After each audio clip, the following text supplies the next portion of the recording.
Hi everyone! I'm here to make videos regarding my mother's life.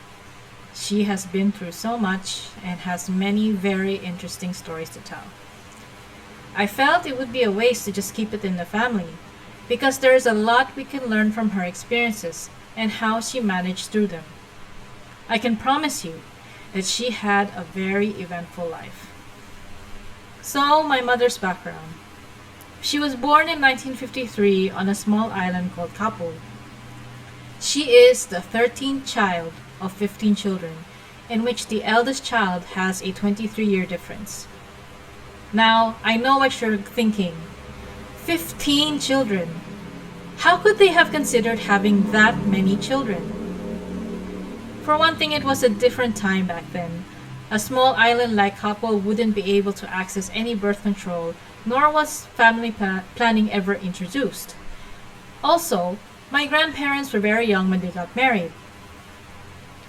My grandfather was 21 years old and my grandmother was 14 years old. And I know what you're going to think again. Why was it okay for them to get married when my mother was just 14? At the time, there was no concept of statutory rape, nor was it illegal for people to marry at such a young age. Their marriage was arranged by the parents of my grandmother. As for why, that'll be for another time. So, my grandpa was the town treasurer and my grandma was a farmer. They earned fairly well to provide for their children.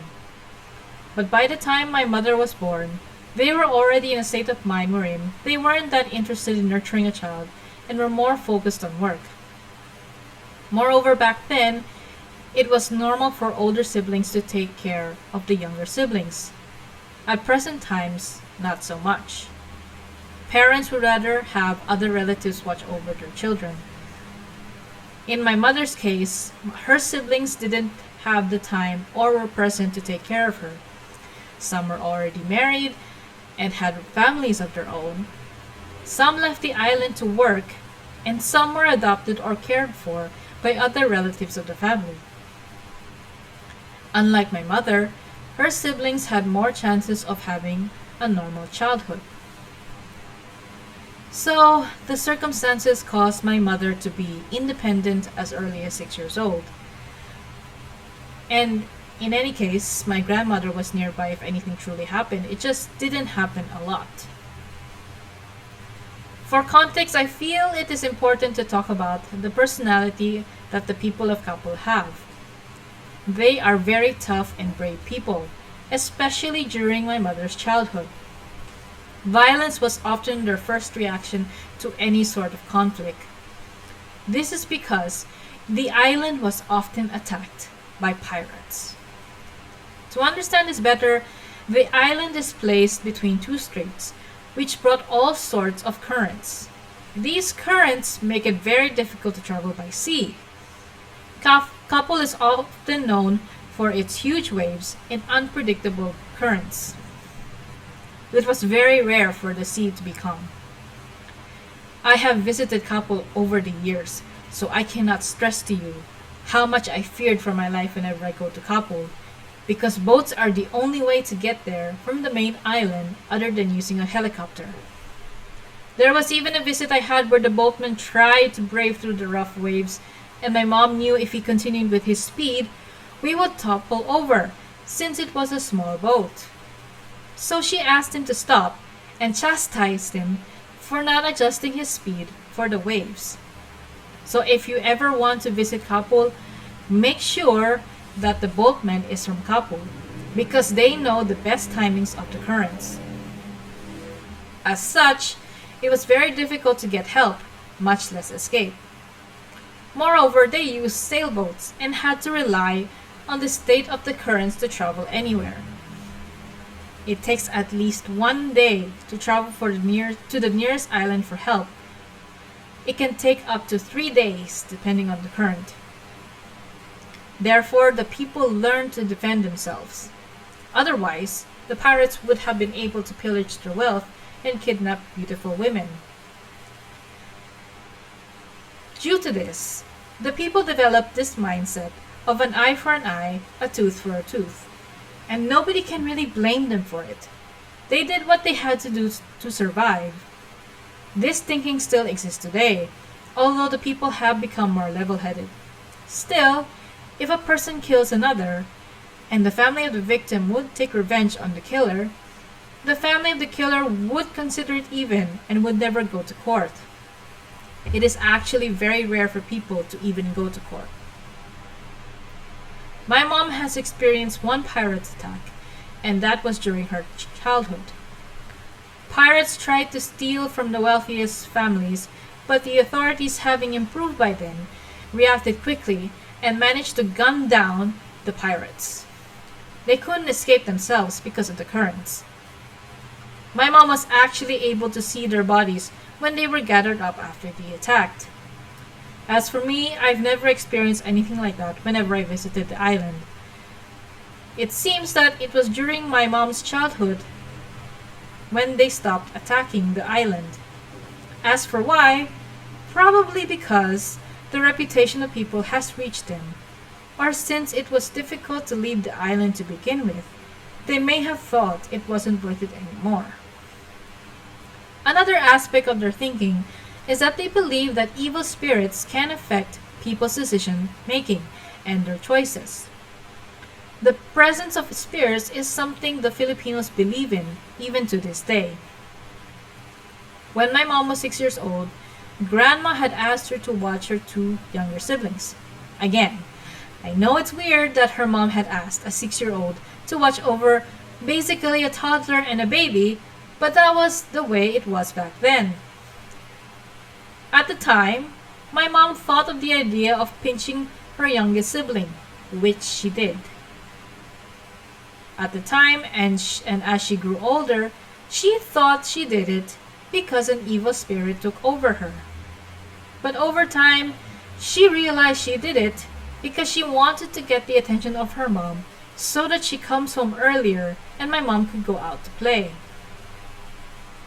She almost had never had an opportunity to play, which is quite sad to me. She spent most of her free time pounding palay, cleaning a portion of the house, fetching water from the springs, and washing dishes. Pounding was so difficult because there was no rice mills. She had to do it the old-fashioned way. She didn't even have time to study because if she didn't pound, there was no rice, and rice is an important aspect to Filipinos. Now, people no longer believe that evil spirits have anything to do with their bad choices, but the belief in spirits still exists. So, there is another part of the people's culture I want to talk about because it is something that still exists to this day. It is the presence of witches, or in Filipino terms, called aswangs. Aswangs are not your typical witches that you see in movies or in horror shows. In fact, I don't think the term witches accurately describes them, so I will just continue to call them aswangs. Aswangs are described to be able to shapeshift, but most of the time they usually take on a human form to blend in. But according to myth, their actual appearance is that they are very thin and lanky. Think of Gollum from Lord of the Rings, but human-sized. The people of Kapul, known as Kapulinos or Abaknons, believe in the presence of aswangs to this day. Normally, because of their ability to shapeshift, you wouldn't be able to differentiate them from normal people. It is only on particular moments when you can tell that a person is an aswang. Firstly, their eyes would glow. This does not happen all the time. Secondly, their irises would turn red. This will not be mistaken for bloodshot eyes. Their eyes would truly take on the color red. Thirdly, these people cannot be found when a person is sick or if there is a pregnant woman. It is believed that they would take the shape of a pig or a dog, as these animals are commonly found in Kapul, and would sneak underneath the houses or on top of the roofs in order to take in the fluids that come out when a person is coughing or the fluids within the pregnant woman's belly. My relatives had explained to me how this happens.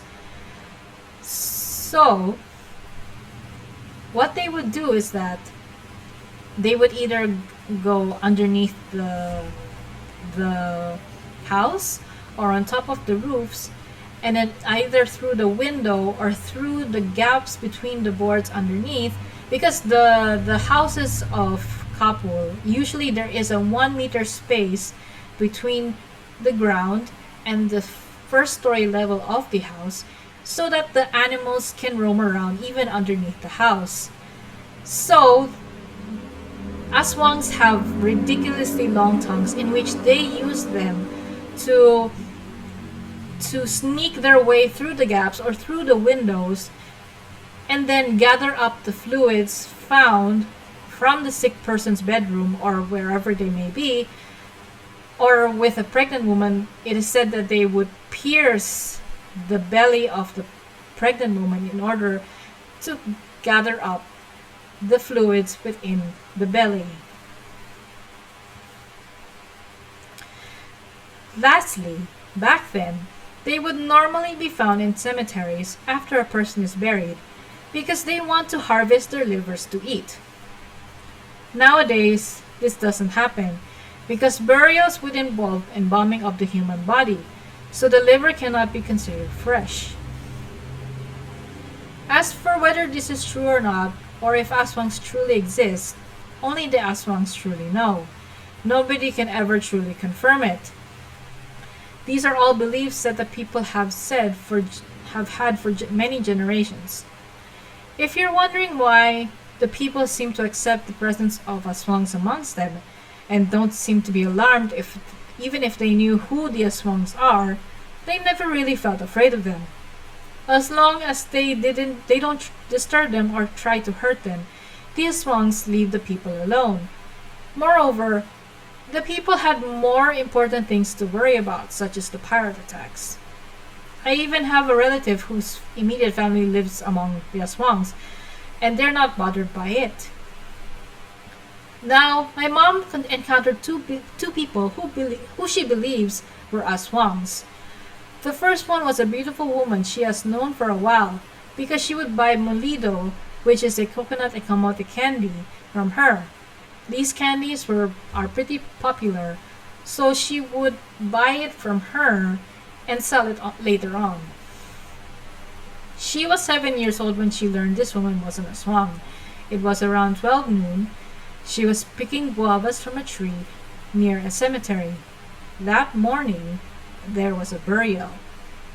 As she was on top of the tree, she saw the woman approaching the cemetery. Seeing no other reason for her to be there when she knows that there was a burial that happened that morning, she believed that this woman was an aswang. Moreover, she was able to see that her eyes were glowing brightly with red irises. She couldn't help but yell out, "You! You are an aswang?" She didn't let the woman answer before continuing to say, "I will never buy molito from you again." She jumped down from the tree and ran away.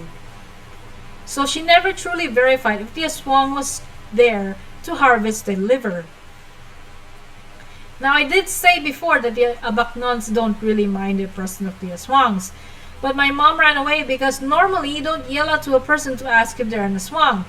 She was afraid of what that woman would have done to her for her outburst, so she ran away. The second aswang she encountered was a ridiculously tall man. He was almost 7 feet tall. My mom was not a direct participant of this encounter. She was merely a bystander because her house was nearby when the incident happened. This aswang was bringing coconut wine to sell. He passed by some drunkards who called out to him wanting to buy the coconut wine, but he replied that he couldn't give the wine because it was already reserved for someone else. But he promised that he would give them another one tomorrow. The drunkards got mad, and one of them picked up a large stone from the ground and threw it at him. It hit him square in the head, to the point that it bled.